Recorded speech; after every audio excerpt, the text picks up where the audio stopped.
This is a tutorial to make your own brine shrimp hatchery at home to use for your aquarium as feed for your fry. It's basically a three-step process. The first step is to make our actual container that the brine shrimp will hatch in. The second step is to make our hatching solution, and the third step will be to actually harvest or hatch and harvest the brine shrimp in our containers to bring it all together. Let me explain some of the materials that you'll need for this tutorial or for this project. You'll need a pair of scissors. We're going to use those to cut up our bottles. Our bottles are just 1 liter soda bottles.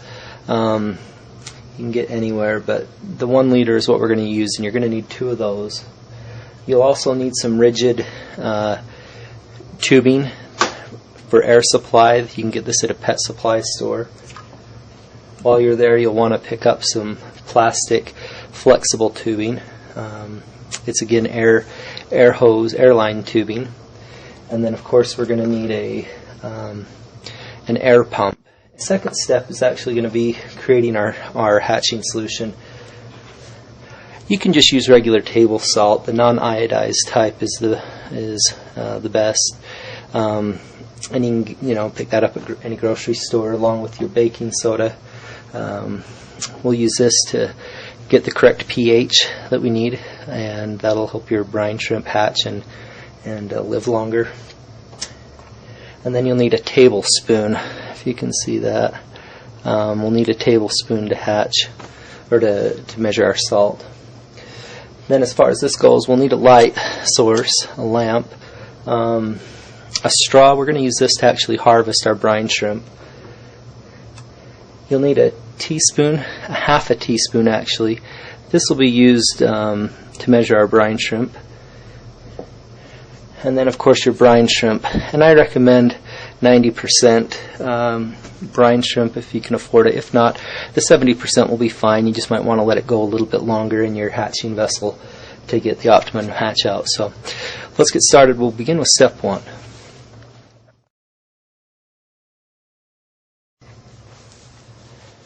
For the first step, you'll need your 1 liter bottles, both of them. You'll need your scissors, your plastic airline, your rigid airline, and your pump. What we'll do is we'll start off. You'll want to cut the first line, your first jar. You'll want to cut near the bottom and discard where the X is. Once you cut that, that'll give us our actual container that will hatch the brine shrimp in. It'll look like this. We're going to use the second one for a base to stabilize our container. So again, you'll cut about 1/3 the way up and discard this top part so you just have the base. That'll give you a piece like this, which you'll stick your container in, and that'll give it more stability. Make sure your lid's also securely on. We'll next take our plastic tubing and our rigid tubing, and you'll want to put those pieces together like this, and then take the other end of the tubing and put it into your pump. This will be our air supply for the brine shrimp container, which will then give us our brine shrimp hatchery part. Let's move on to step 2, which will be preparing the solution.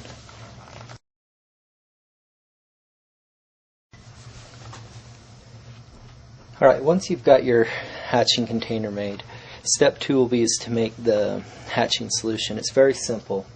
We'll first start out with warm tap water, and you'll put it into your hatching container.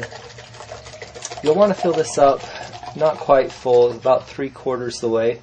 This way you'll give a little bit of room for, maybe a little bit more than 3/4. This way you'll give room for the brine shrimp to bubble and have a little bit of room in there. With that, once you get the water in, we'll want to plug our pump in. And then we'll take our table salt. The general rule is 1 heaping tablespoon, or about 25 grams of salt per liter. Since we're doing a little less than a liter, we'll probably just make a flat, is what I do, a flat tablespoon of salt, like that. I'll dump that in. We'll then take our baking soda and just grab a pinch. You want to do a pinch per liter, so that'll stabilize the pH.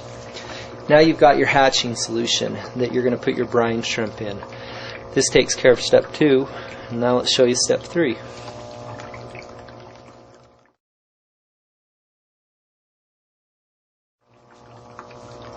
Okay, step 3, you'll want to grab your half teaspoon.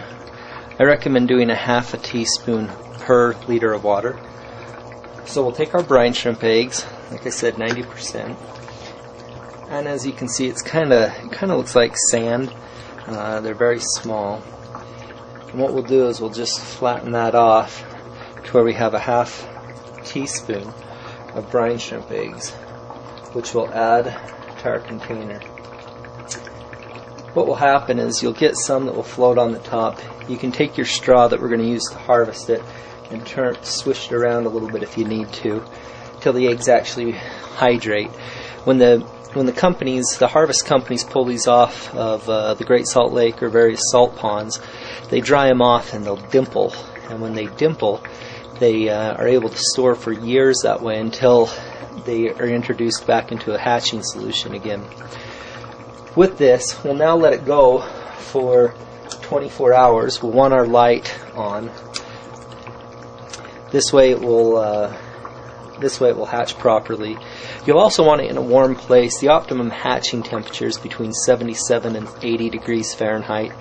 If you're cooler than that, it'll just take a little bit longer to hatch.